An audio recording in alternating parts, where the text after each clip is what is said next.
গুৰুৰ আশীৰ্বাদ পালে আমি জীৱনত সকলোবোৰ ক্ষেত্ৰতে আগবাঢ়ি যাবলৈ প্ৰেৰণা পাওঁ। 10 জুলাই বৃহস্পতিবাৰ গুৰু পূৰ্ণিমা পৰা 4টা ৰাশিৰ জাতক জাতিকাৰ জীৱনলৈ নামি আহিব অধিক সফলতা। এই ৰাশিৰ জাতক জাতিকাসকলে ধন, শিক্ষা, কৰ্মৰ ক্ষেত্ৰত সকলোবোৰ ক্ষেত্ৰতে ভাগ্য দুৱাৰ মুকলি হ'ব। দেৱীৰ মাৰ লক্ষ্মীৰ আশীৰ্বাদ 90 বছৰ পাছত 10 জুলাই বৃহস্পতিবাৰে যি গুৰু পূৰ্ণিমা হ'বলৈ গৈ আছে, পূৰ্ণিমাৰ এক মহা সংযোগ হ'বলৈ গৈ আছে।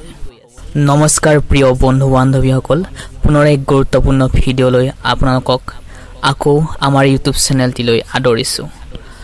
আজি আমি আলোচনা কৰিম এই ভিডিঅ'টোৰ মাধ্যমে জানিম যে গুৰু পূৰ্ণিমাৰ পূজাৰ সঠিক সময়, পূজাৰ নীতি নিয়ম কি কৰিব কি নকৰিব, 4টা ৰাশিৰ কি ক্ষেত্ৰত তেওঁলোকৰ জীৱনলৈ অপাৰ সুখ আহিব, সকলোবোৰ জানিব পাৰিব এই ভিডিঅ'টোত। বিস্তাৰভাৱে আমি প্ৰস্তুত কৰিছোঁ এই ভিডিঅ'টোত। আৰু ভিডিঅ'টোৰ মাজত কম 3টা উপায় কৰিলে আপোনাৰ জীৱনলৈ দুখবোৰ আঁতৰি সুখেৰে ৰঙীন হৈ পৰিব। তেনেহ'লে প্ৰিয় দৰ্শক, আহকচোন আমি ভিডিঅ'টোৰ মাজেৰে গতি কৰোঁ। প্ৰথমে জানি লওঁ আহকচোন পূজাৰ সঠিক সময়সূচী। ভাৰতীয় পৰ্যায় অনুসৰি 10 জুলাই বৃহস্পতিবাৰে গুৰু পূৰ্ণিমা পৰিছে। মৰ্ণিং ৰাতিপুৱা 10 বজাৰ পৰা আৰম্ভ হ'ব 2:06 পূৰ্ণিমাৰ শেষ হ'ব জুলাই 11 জুলাই 2:06 শেষ হ'ব। আৰু যিসকলে বৃহস্পতিবাৰে উপাস থাকে, নিৰামিষ খায়, তেওঁলোকে বুধবাৰৰ দিনটোৰ পৰাই আবেলিৰ পৰাই কৰিলে যথেষ্ট শুভকামনা। সঠিক সময়সূচী কৰিব পাৰিলে ভাল।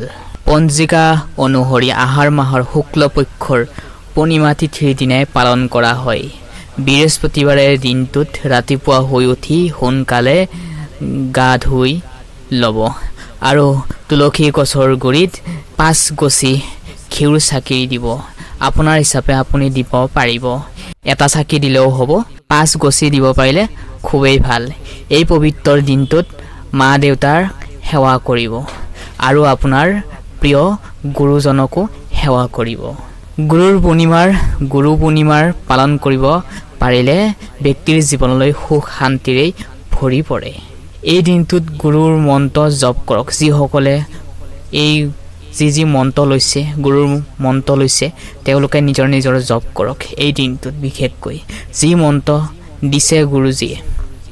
প্ৰিয় দৰ্শক, এতিয়া আমি জানি ল'ম কোন 4টা ৰাশি ভাগ্যৱান হ'বলৈ গৈ আছে এই দিনটোৰ পৰাই।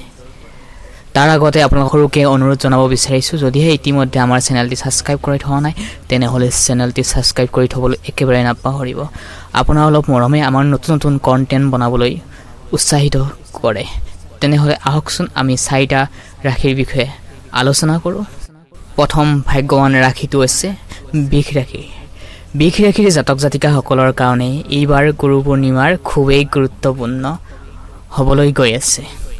এই গুৰু পূৰ্ণিমাত বৃষ ৰাশিৰ জাতক জাতিকাসকলে জীৱনত সাংঘাতিকভাৱে পৰিৱৰ্তন আনিব পাৰিব নিজৰ লাইফ জাৰ্ণিত। 10 জুলাইৰ পাছৰ পৰাই কিছু ক্ষেত্ৰত শুভ সময় লৈ আহিছে। সমাজত তেওঁলোকে অধিক প্ৰশংসা লাভ কৰিবলৈ পাৰিব। এই সময়খিনিতে নতুন সুযোগ সন্ধান কৰিব পাৰিব। ধন প্ৰাপ্তৰ যোগ দেখা গৈছে। পৰিয়ালৰ মাজত সুখ শান্তিৰে আনন্দৰে পৰিয়ালৰ মাজত কটাবলৈ পাৰিব। ব্যৱসায় বাণিজ্যৰ বৃদ্ধি হ'ব। সামাজিক ক্ষেত্ৰত সফলতা লাভ কৰিবলৈ পাৰিব। হঠাৎ হাতলৈ ধন আহিব বাহিৰৰ পৰা। পৰিয়ালত নতুন সদস্য আহিব পাৰে।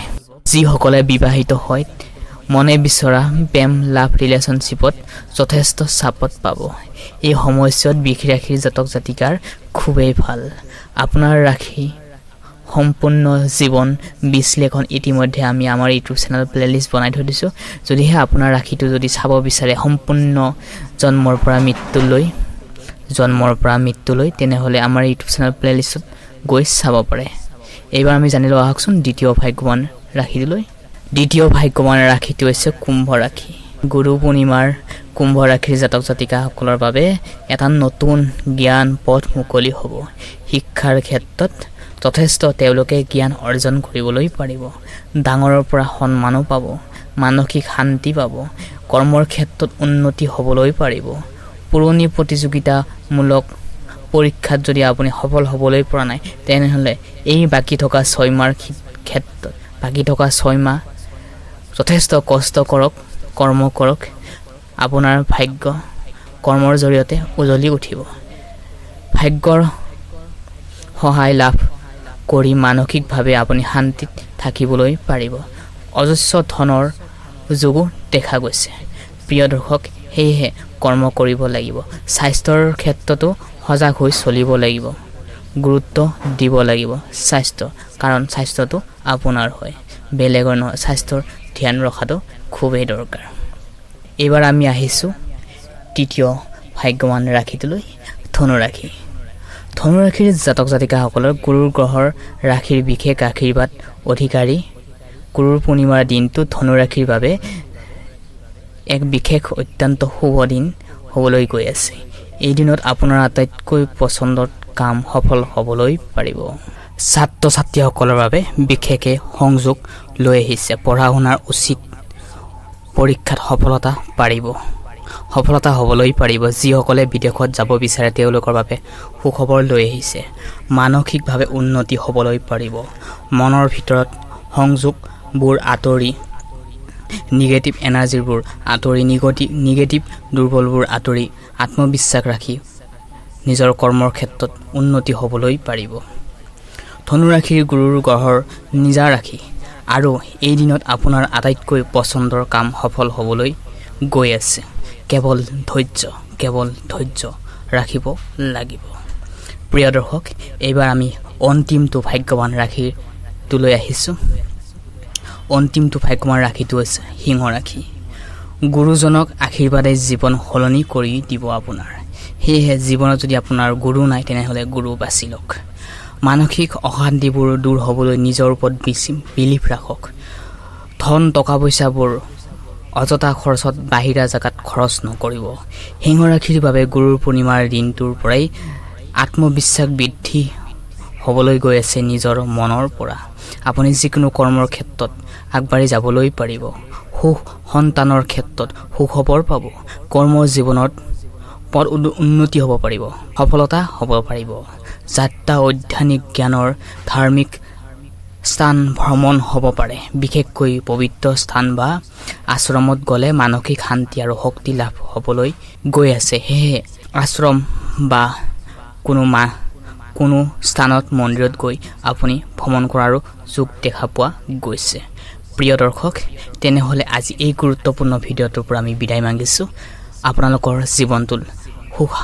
সমৃদ্ধি লৈ আহক তাৰে কামনা কৰি আজি এই গুৰুত্বপূৰ্ণ ভিডিঅ'টোৰ পৰা আমি বিদায় মাগিছোঁ ধন্যবাদ